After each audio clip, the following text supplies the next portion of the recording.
The morning mist clung to the rolling hills of the Montana Territory like a ghostly shroud, and Clara Whitmore pulled her woolen shawl tighter around her shoulders as she made her way through the tall grass. At 22, she possessed the kind of natural beauty that made cowboys forget their manners and mothers warn their daughters about vanity. Her auburn hair caught the first rays of dawn like spun copper, and her green eyes held the wisdom of someone who had learned early that beauty could be both a blessing and a curse in the unforgiving landscape of the Old West. The Whitmore Ranch stretched for thousands of acres across the valley, a testament to her father's determination and her late mother's gentle guidance. Samuel Whitmore had built his empire from nothing, arriving in Montana with little more than a wagon, 2 horses, and dreams bigger than the endless sky above. As she crested a small hill overlooking the eastern pastures, something caught her eye. There, nestled in a patch of wildflowers, lay what appeared to be a feather. But this wasn't just any feather. It seemed to shimmer and dance with an inner light, as if it had captured the very essence of the rising sun. Clara knelt beside the extraordinary object, her heart pounding with inexplicable excitement. The feather was unlike anything she had ever seen, longer than her hand, with an almost metallic sheen that shifted from deep gold to burnished bronze as she tilted it in the morning light. The moment her fingers made contact, a strange warmth spread through her palm, and tiny symbols along the shaft seemed to pulse with life.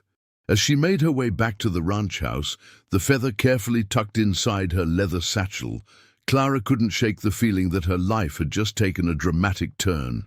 Her father was already at the kitchen table when she entered, his weathered hands wrapped around a steaming mug of coffee.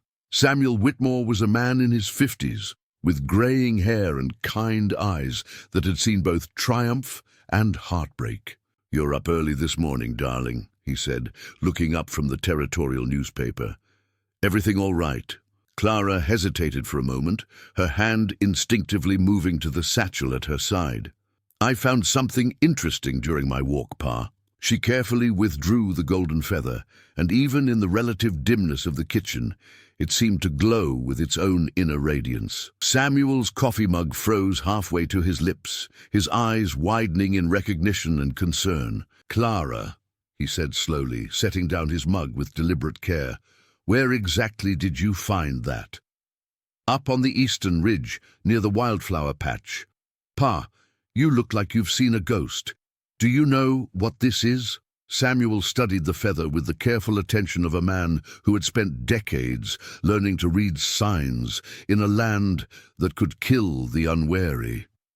"I've heard stories, old stories from the Crow and Blackfoot tribes about golden feathers and what they might mean." Before he could elaborate, the sound of approaching horses interrupted their conversation. Through the kitchen window, they could see 8 riders approaching at a steady pace, dust clouds marking their urgent arrival. "Seems we have company," Samuel observed, though his eyes remained fixed on the feather. "Clara, whatever happens, don't let them know exactly where you found that." The lead rider was a tall man in a black coat and hat, sitting his horse with the easy confidence of someone accustomed to getting his way. Behind him rode 7 others, a mix of well-dressed city men and rough frontier types who looked like hired guns. The stranger dismounted with fluid grace and approached the porch. He was a handsome man in his 40s, with silver-streaked hair and the kind of smile that Clara instinctively distrusted. "Good morning," he called out in a cultured voice. "I'm looking for Samuel Whitmore and his daughter Clara. I believe we have some business to discuss." Samuel stepped onto the porch, his rifle held casually but ready. "I'm Whitmore. State your business." The stranger's smile widened. "My name is Marcus Blackwood, and I represent certain interests from Denver. I believe your daughter has recently come into possession of something that rightfully belongs to my clients. And what might that be?" "I think we both know what I'm talking about, Mr. Whitmore. A rather unique feather with distinctive golden coloring. My clients are prepared to offer very generous compensation for its return." Clara could see the other riders spreading out slightly, surrounding the house. These were not men accustomed to taking no for an answer. "What kind of legal claim do you have to anything my daughter might have found?" Samuel challenged. Blackwood's smile faltered slightly. "The feather in question is part of a sacred Native American artifact that was stolen from its rightful guardians over a century ago. My clients represent the descendants of those guardians." "That's a convenient story," Samuel replied skeptically. "Information travels quickly in small communities, Mr. Whitmore, especially when that information involves something as unique as the eagle's heart feather." Blackwood's eyes shifted to the windows of the house. "Perhaps it would be easier if we could discuss this matter with Miss Clara directly." Clara stepped onto the porch, the feather held where everyone could see it. Blackwood's expression shifted to something approaching reverence as he took in her appearance. "Miss Clara Whitmore," he said, touching the brim of his hat, "you're even more beautiful than the legend suggested." "What legends?" Clara demanded. Blackwood's eyes locked onto the feather. "That, my dear, is one of the 7 eagle's heart feathers created by the Crow Chief Morning Thunder in 1776. Each feather was imbued with specific power and hidden in a different location throughout the Montana Territory. When all 7 are brought together by the chosen guardian, they reveal the location of Morning Thunder's greatest treasure." "And what makes you think my daughter is this chosen guardian?" Samuel asked. "The feather chose her," Blackwood replied simply. "It revealed itself to her at dawn, on the spring equinox, in a place where it had remained hidden for over a century." Clara felt the feather warm in her hands, noticing for the first time the tiny symbols etched along the shaft. Symbols that seemed to shift and change as she watched. "You're saying there are 6 more of these?" "Indeed, and my clients know the general location of each one. But the feathers will only reveal themselves fully to the chosen guardian." Before anyone could respond, another dust cloud appeared on the horizon. A single rider moving even faster than Blackwood's group had been.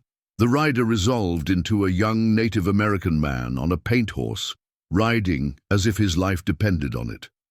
He pulled up sharply in front of the house, ignoring the armed men around him.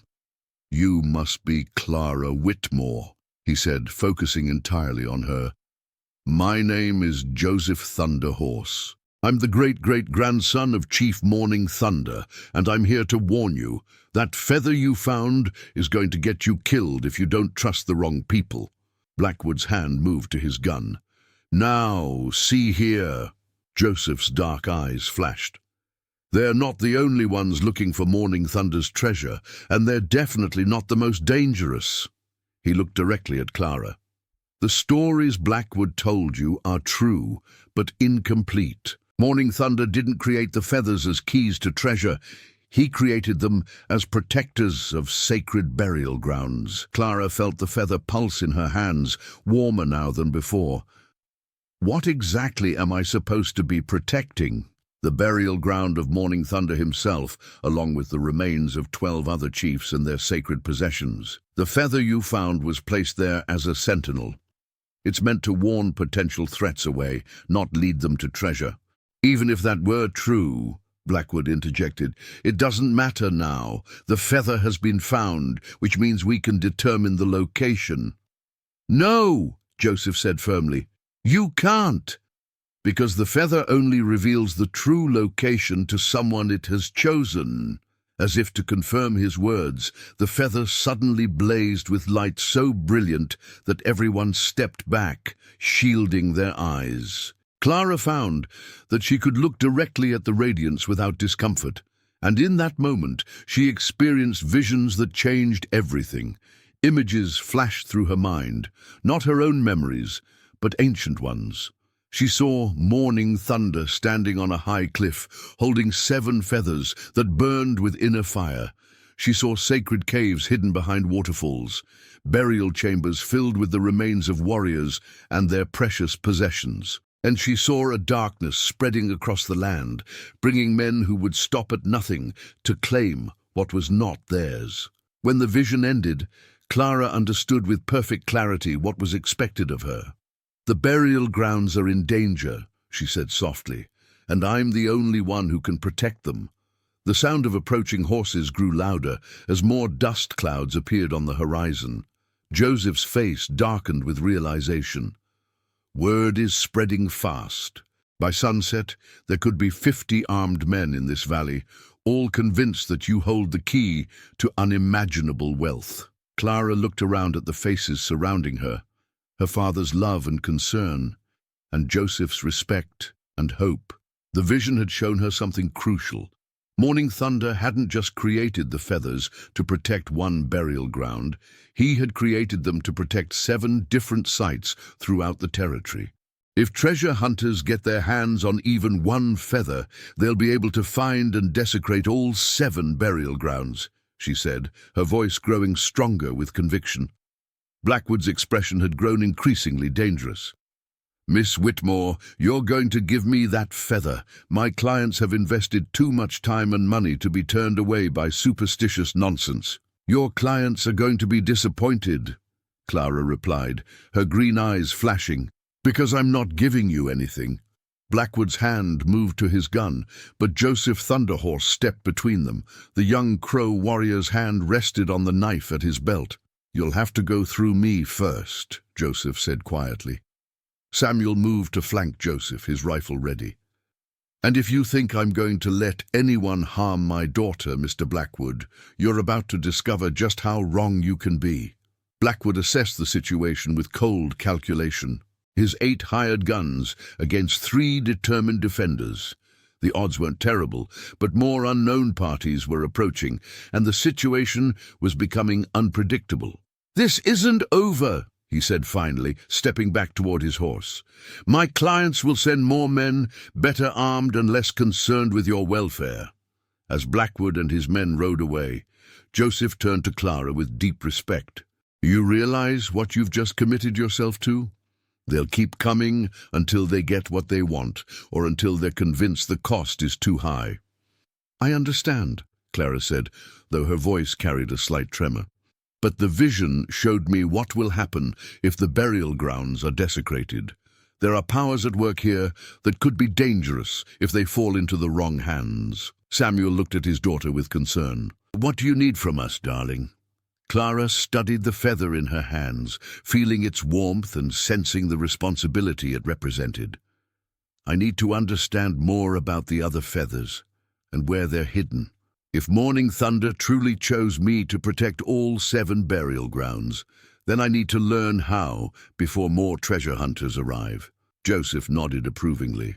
"There's an old medicine man named White Eagle who lives in the mountains about 20 miles north of here. He's one of the few people still alive who knows the complete story of Morning Thunder's vision." The sound of gunfire echoed from the direction of town, distant but clear enough to send a chill through everyone present. "It's starting," Joseph said grimly. "The different groups have found each other." Clara looked at her father, at the ranch that had been her whole world, and at the men who had pledged to protect her. The feather pulsed with warmth in her hands, and she could almost hear Morning Thunder's voice whispering across the centuries. "We leave at first light," she announced. "Joseph, can you guide us to White Eagle?" "I can, but we'll need to move fast and stay off the main trails. Once word spreads that you've refused to cooperate, every group in the territory will be hunting for you." As they prepared for the dangerous journey ahead, Clara felt the weight of destiny settling around her like a cloak. The beautiful rancher's daughter had found a golden feather, but what she had truly discovered was a calling that would test everything she believed about herself. The journey to White Eagle's mountain dwelling proved treacherous. Clara and her protectors, Samuel, Joseph, and 2 loyal ranch hands who had joined them, were forced to take circuitous routes through rugged terrain to avoid the growing number of treasure hunters converging on the valley. They rode through the night, following game trails and creek beds that Joseph knew from his youth, always staying ahead of the dust clouds that marked their pursuers. By dawn of the second day, they had climbed high into the Rockies, where the air was thin and the silence broken only by eagle cries and wind through pine trees. White Eagle's cabin sat in a natural clearing, surrounded by towering pines, so perfectly camouflaged they might have missed it without Joseph's guidance. The old medicine man emerged as they approached, and Clara was struck by his presence, ancient beyond counting, yet with eyes that held the clarity of someone who had spent a lifetime studying nature's mysteries. "I have been expecting you, Clara Whitmore," White Eagle said in lightly accented English. "The spirits have been whispering your name for days." Clara dismounted, still clutching the feather. In the clear mountain air, it seemed to glow with even greater intensity, and she noticed that birds in the area were drawn to its presence. "Show me the feather, child," White Eagle requested. The moment White Eagle's fingers came near the golden feather, it blazed with light so intense that everyone had to shield their eyes. But this time, Clara was not the only one to experience visions. White Eagle's expression changed, taking on profound reverence and deep concern. "Yes," he whispered, "the time of the final choosing has come." "What does that mean?" Clara asked, though something deep within already knew the answer would change everything. White Eagle gestured for them to gather around a small fire pit. As they settled themselves, he began to speak in a voice that carried ancient knowledge. Morning Thunder was not just a chief. He was a visionary, what your people might call a prophet. In 1776, he foresaw not just the coming of white settlers, but something far more dangerous.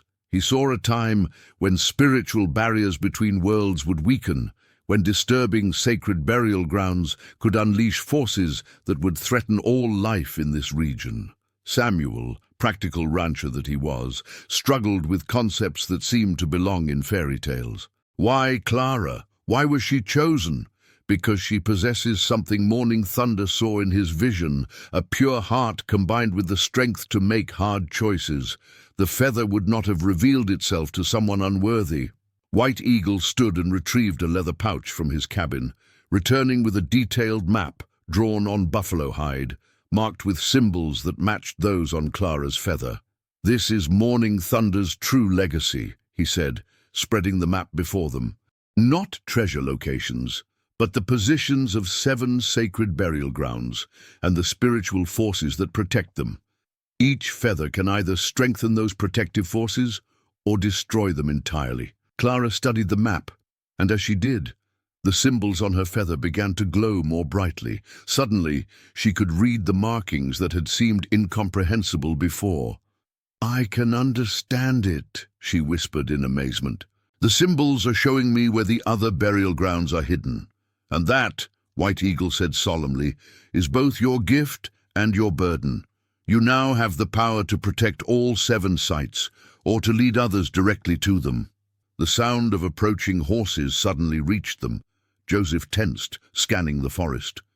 At least a dozen riders, moving fast up the mountain trail. White Eagle moved with surprising speed, gathering sacred items. "Then it is time for the final test. Clara, you must choose now. Will you accept the full responsibility of becoming the guardian of the 7 sacred sites?" "What does that mean exactly?" Clara asked, though her heart already knew. "It means binding your life force to the protective spirits that guard the burial grounds. You will gain the power to defend them against any threat, but you will also be forever changed. You will become something between worlds, a living bridge between physical and spiritual realms." Clara looked at her father, saw the love and terror warring in his eyes. The sound of horses grew louder, and she could hear voices calling out. Multiple groups had apparently joined forces in their pursuit. "If I don't do this, they'll eventually find the burial grounds anyway," Clara said. "And if the spiritual consequences are as serious as you say—" She looked down at the feather in her hands, feeling the presence of Morning Thunder himself, waiting patiently across the centuries for her decision. "I accept," she said simply. The moment the words left her lips, the feather exploded with light more brilliant than the sun itself. Clara felt power flowing through her body, changing her at the cellular level, connecting her consciousness to forces that had existed long before the first settlers arrived. The transformation was neither painful nor frightening. It felt like coming home to a part of herself she had never known existed. When the light faded, Clara stood changed. Her auburn hair now held streaks of gold that seemed to move independently, and her green eyes had taken on an otherworldly luminance. "It is done," White Eagle said with satisfaction. "You are now the guardian, Clara Whitmore. The power of all 7 feathers flows through you, and the spirits of Morning Thunder and his fellow chiefs stand ready to assist you." Clara raised her hand, and the 6 other feathers materialized in the air around her, each blazing with unique light. She now knew the exact location of every burial ground, could sense the spiritual forces protecting them, and understood with perfect clarity what needed to be done. The sound of horses reached the clearing as Blackwood, his hired guns, and representatives of other treasure-hunting groups burst through the tree line. They pulled up short when they saw Clara standing in the center of blazing feathers, her transformed appearance making it clear that everything had changed. "Miss Whitmore," Blackwood said, his voice carefully controlled despite obvious shock, "I see you've evolved, but my client's needs remain unchanged." Clara's voice, when she spoke, carried harmonics that seemed to resonate through the mountain stones. "There is no treasure, Mr. Blackwood. There never was. Morning Thunder's legacy is protection of sacred sites that maintain the spiritual balance of this entire region." One of the other treasure hunters spurred his horse forward. "That's a pretty story, but we've come too far to be turned away by mystical nonsense." Clara gestured gently, and the man's horse suddenly refused to move another step. In fact, every horse in the clearing had become perfectly still, sensing forces beyond their rider's comprehension. "You have a choice," Clara said, her luminous eyes taking in all the assembled treasure hunters. "Leave this sacred land in peace, or face the consequences of violating spiritually protected sites." Blackwood drew his pistol, but before he could aim it, the weapon simply crumbled to dust in his hands. Around the clearing, similar phenomena began occurring. Guns misfired or fell apart, horses refused commands, and an overwhelming presence settled over the area. "This is impossible," Samuel whispered, his worldview crumbling as he watched supernatural forces reshape reality. "Not impossible, Pa," Clara replied, her voice kind but carrying absolute authority. "Simply beyond current human understanding." Joseph stepped forward, his face shining with pride and reverence. "The old ways are not dead. Morning Thunder's vision has been fulfilled, and the Guardian has taken her place." Clara turned to face the treasure hunters one final time. "This is your last warning. Leave now, and forget what you came seeking. The burial grounds will remain protected, and any future attempts to violate them will be met with forces you cannot hope to overcome." Most of the treasure hunters were already backing their horses away, their faces pale with fear. But Blackwood, driven by greed and knowing his clients would not accept failure, made one desperate attempt. He pulled a knife and lunged toward Clara. He never reached her. A wall of golden light erupted from Clara's position, sending Blackwood flying backward to land unconscious at the base of a pine tree. The other treasure hunters needed no further encouragement. They turned and fled down the mountain as fast as the terrain would allow. As silence returned to the clearing, Clara felt the full weight of her new responsibilities. She was no longer just a rancher's daughter. She was the guardian of the 7 sacred sites, protector of ancient secrets, and a bridge between the worlds of spirits and humans. "What happens now?" Samuel asked, his voice heavy with knowledge that his daughter's life had been forever altered. Clara smiled, and despite her transformation, her father could see in that smile the little girl who used to help with cattle and dream of adventures. "Now we go home, Pa. The burial grounds are safe, the treasure hunters have been warned off, and life can return to normal." "Normal?" Joseph asked incredulously. Clara's laugh carried the music of wind chimes and flowing water. "Well, perhaps normal is the wrong word, but peaceful at least.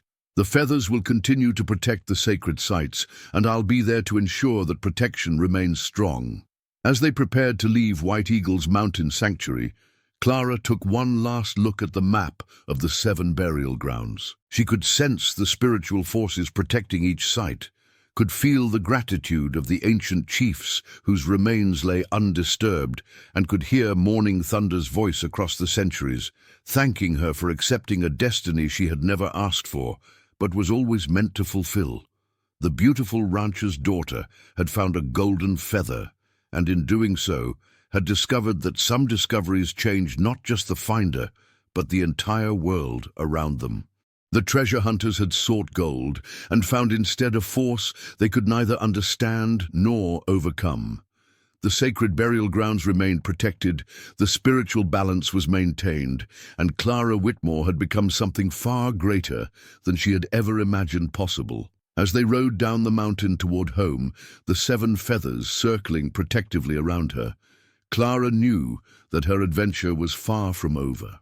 She was now the guardian, and there would always be those who sought to exploit the sacred for their own gain, but she also knew she would never face such challenges alone. She had the spirits watching over her, the loyalty of friends who had proven they would die to protect her, and the love of a father who accepted her no matter how much she had changed. The golden feather had revealed its secrets, and in doing so had shown Clara Whitmore the true treasure that had been waiting for her all along. Not gold or silver, but the power to protect something far more valuable than any material wealth could ever be.